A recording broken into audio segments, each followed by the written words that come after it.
Hello mga kababayan, magandang umaga, magandang araw sa ating mga suki at mga tagapagsuporta ng ating Ka Eric Celis YouTube channel at ng ating Facebook account na sinusundan nyo rin po mga post ni Ka Eric. Maraming salamat sa lahat ng tumulong at patuloy na nagbibigay ng suporta para po sa pagtipo natin ng piyansa kasi hindi pa natin nakuha ang amount. Ang according to Attorney Mark Tolentino, mga 80,000 mahigit sigurong piyansa. So nakalikom pa lang po tayo ng mga 25,000. Kaya hindi pa po naisa-serve ang arrest order sa akin o kaya hindi pa po ako nag-surrender kaagad ngayon sa pulis dahil wala pa po yung process of bail na simulan. Inaareglo po ng ating lawyer na makatipon at makakahiram ng pera para sa pangpiyansa at nang maariglo po ang temporary order of release. So inaantay natin may serve po ang arrest order sa atin. Sana po may pera tayong matitipon at mahihiraman. Kinausap ko rin po mga ilang kaibigan at nagpapadala naman po ang mga supporters natin ng kanilang ambag o suporta para kay Ka Eric. At utang na loob ko po yan sa inyo at ng aking pamilya. Pero ang pinakamalaking tulong nyo po is ang panalangin na sana ay malagpasan po natin ito ng aking pamilya at malagpasan ko rin po ito na hindi ako mapanghinaan ng loob. Ayos. At sige lang, may katapusan din po ito ang ating hinaharap na problema sa panggigipit at panunupil sa ilalim po ng baluktot na uri ng panggobyerno mayroon tayo ngayon sa administrasyon na ito nila Marcos. Pag-usapan po natin itong nangyari kay Saldico para magkaroon ng pagpapaliwanag sa ating mga mamamayan. Ano ba talaga kuya? Ano ba talaga ang nangyari kay Saldico? Na kuryente po si Marcos at kinoryente niya ang buong gobyerno niya. Ibig sabihin po, napaso at napalpak ang kanyang mga pahayag. No? Whether aminin man o i-deny at diskartihan ng palusot ni Aling Claire Marites Castro, yung tagapagtahol ni Marcos, that the only qualification kung bakit nandyan siya sa palasyo ng Malacanang, isang pagkabardagulan at ang kanyang butangera na uri ng style ng pamamahayag na nagagamit ni Marcos para wala siyang pakundangan na mangbaluktot na mga pahayag at walang katuturan na mga diskarte. Mantakin mo, iba daw ang nahuli at iba ang naaresto. Ang kahulugan, no? Ang baluktot, pag nahuli ka, naaresto ka kung ikaw ay may kaso o ikaw ay mayroong ginawang paglabag sa batas. So pag naaresto ka, nahuli ka, di ba? So ginagawa niyang bobo at katawa-tawa ang mga Pilipino para paniwalaan natin itong bulastog at butangera at pangbardagulan level lang na tagapagtahol ni Marcos na si Claire Marites Castro. Si Saldico po, batay sa ating pagsisiyasat at sa ating pagsaliksik, ay nagkaroon po ng travel documentation problem sa border ng Czech Republic tsaka ng Germany. Mukhang papunta yata siya sa Austria, baka makipagkita kanino kay Attorney Harry Roque, posible. Kasi naka-apply ng asylum si Attorney Harry Roque for political asylum and international refugee status niya sa Austria kasi doon po ang kanyang entry country. Doon siya pumasok nang siya ay lumipat mula sa Estados Unidos, Middle East, patawid sa Europe. So doon siya nag-process ngayon ng kanyang political asylum application si Attorney Harry Roque. Was it possible that Saldico and his travel entourage was proceeding to the area nila Attorney Harry Roque? That can be possible. Posible po yan. Kasi magkatabi lang ang Czech Republic tsaka yung Austria. Pero ano bang nangyari kay Saldico at saan ba siya ngayon? Yun ang una nating sagutin. At bakit na kuryente at nabulakbol ang pahayag ni Marcos? Una, si Saldico po ay na-hold sa Immigration Check and Border Security ng Czech Republic and Germany. Kaya po siya nandun sa area ng Czech Republic. Hindi po siya naikulong, pero restricted po ang kanyang pagkilos parang naka-hold nga, no? Dahil wala naman siyang paglabag sa batas na malubha, like krimen, maliban sa questionable travel documents niya. Dahil nga kansilado na ang kanyang Philippine passport at siguro nag-claim siya na mayroon siyang Portuguese passport and citizenship status. Pero hindi niya nahawakan o naipakita kaagad. Kaya under question, naka-hold po ang term dyan. So kung naka-hold, hindi po na-aresto, na-hold lang. Kasi nga, kung aresto ka, sa kulungan ka direkta. Hindi naman yata siya na-idirekta sa kulungan. Okay? Dahil siguro, nag-appeal siya na ipapadala sa kanya ang kanyang supporting travel documents and status ng kanyang citizenship sa Europe. Ano ba talaga siya? Kasi kung wala siyang maipakita, definitely na deport na ito. Ngayon, nagkaroon ng problema dahil sa sobrang uhaw ni Marcos Jr. na makakuha ng scoop at siya ay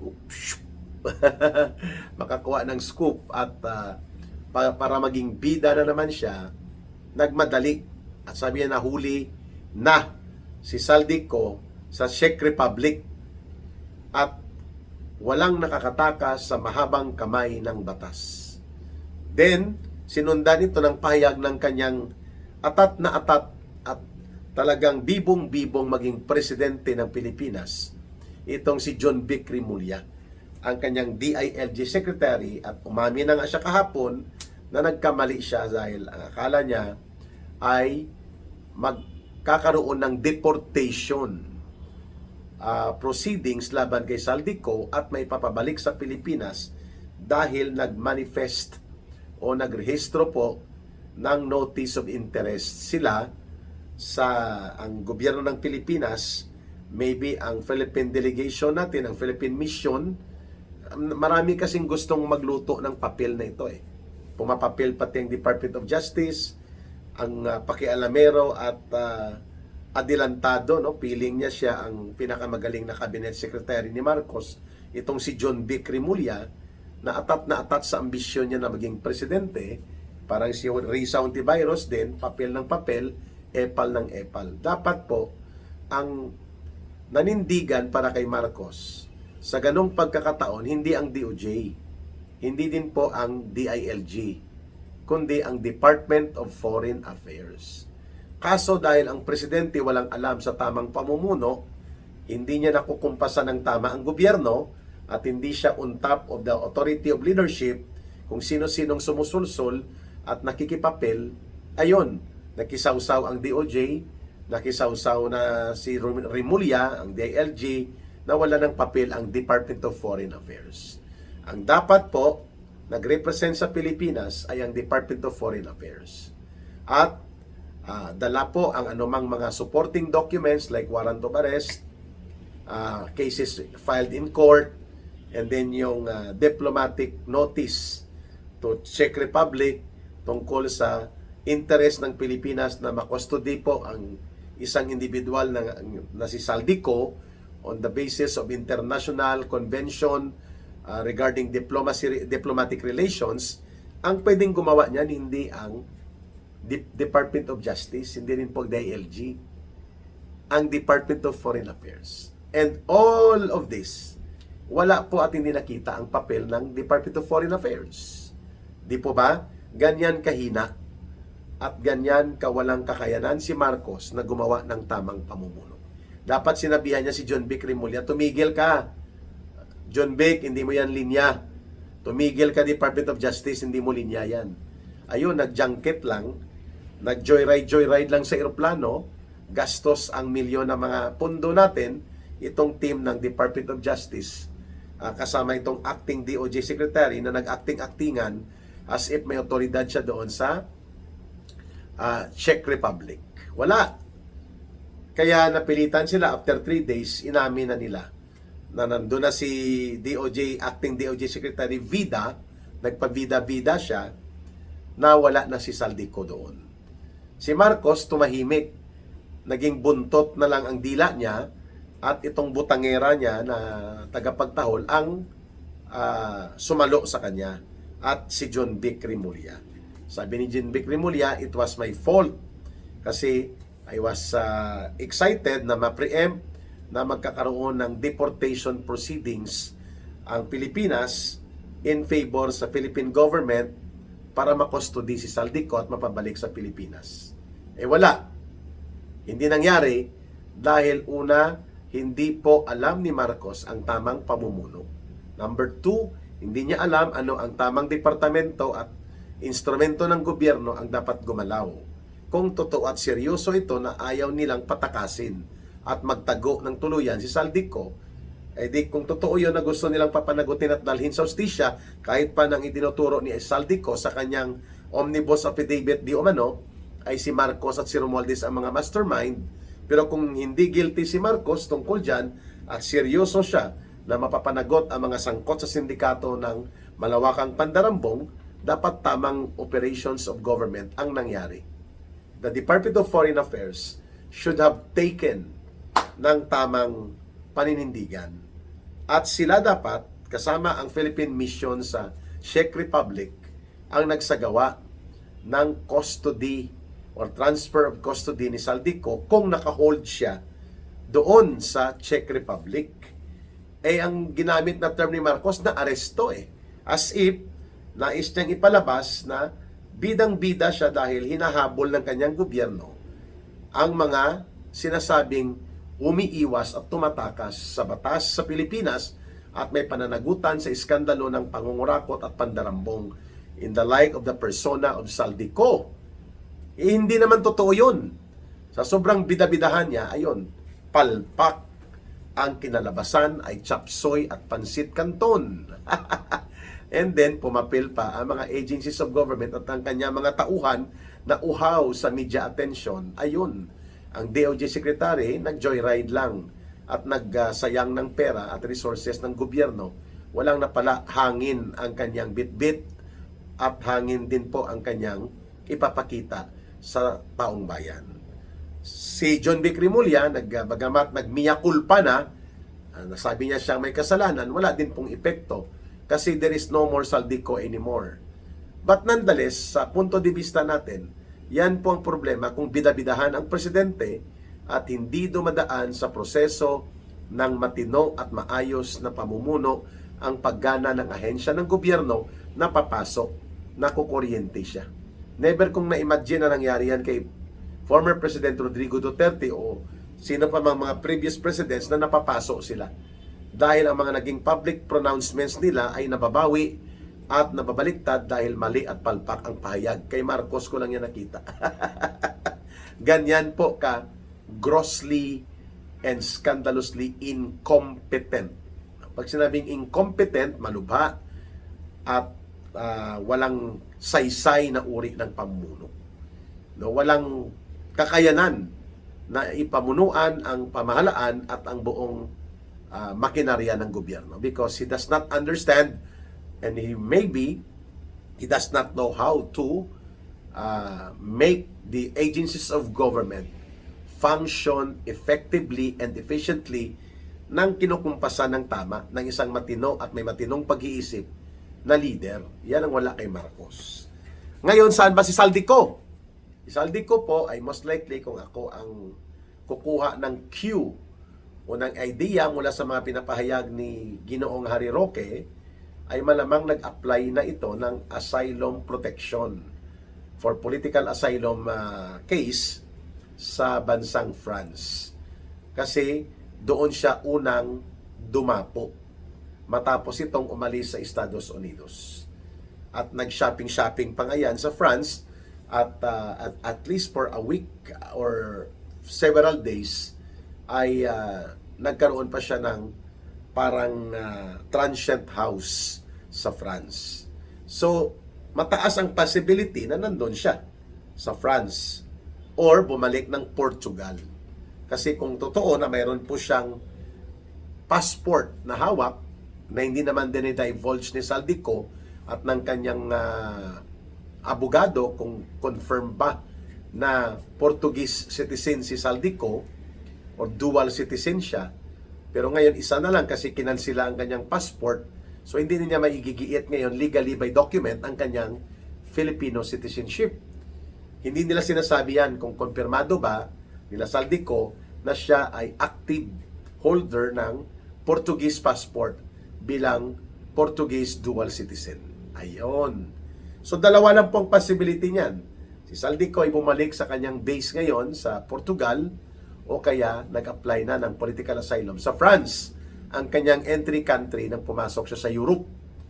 Subalit, ang mga proceedings at application po patungkol sa mga political asylum and international refugee protection application ay ginagawa po yan ng confidential ang pamamaraan. So, hindi natin yan makukuha. What is certain is Saldico cannot be yet returned to the Philippines dahil palpak ang gobyerno ni Marcos, incompetent at hindi alam kung paano umaandar ng tama ang mga relasyon at function ng mga institutions and agencies of the bureaucracy. Mantakin mo nag-aagawa ng pabida ang Department of Justice, ang Department of Interior and Local Government, at samantalang ang Department of Foreign Affairs na sideline at parang basang sisiw na walang alam kundi tumunganga.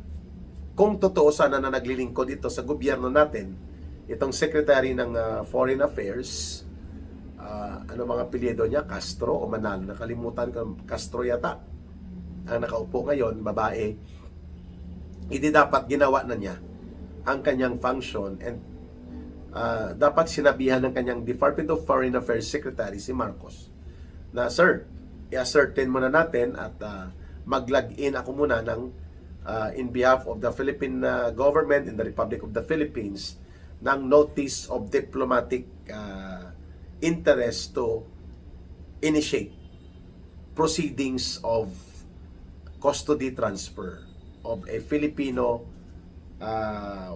fugitive or whatever they will use about Saldico. Hindi ginawa yun.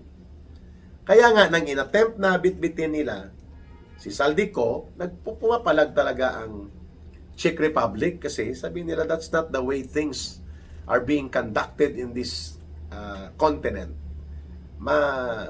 Stricto po ang mga procedures patungkol sa deportation, patungkol po sa arrest. Kasi may mga liberal ideology po na nangingibabaw sa maraming gobyerno dyan sa Europe. At hindi sila basta-basta nagpapatupad ng mga tinatawag nating arbitrary arrest, arbitrary detention.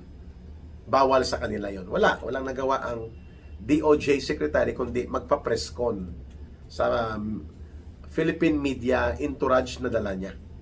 Para sabihin lang na hangin ang bit-bit nila ng pumunta, wala silang mga mga notice of diplomatic channel na talagang seryoso na papabalikin si Saldico through diplomatic interaction ng Department of Foreign Affairs at ng Foreign Affairs Department ng Czech Republic. Yun, hangin lang din ang pagbalik nila ng mga taga Department of Justice. Well, Saldico could be the missing link, but Saldico is also a very good corroborative witness. No, siya din po ang pwedeng magpatotoo at magkumpirma sa anumang posibilidad na ilalahad at ilalantad o ibubunyag ni Martin Tambaloslos. Why? Because the triumvirate of the key operations na katayin, dayain at sindikatuhin ang budget ng Pilipinas ay si Marcos, si Saldico at si Romualdez.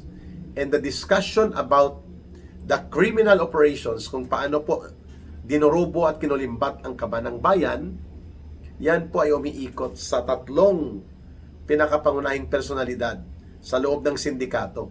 Si Marcos Jr., si Saldico, si Martin Tambaloslos.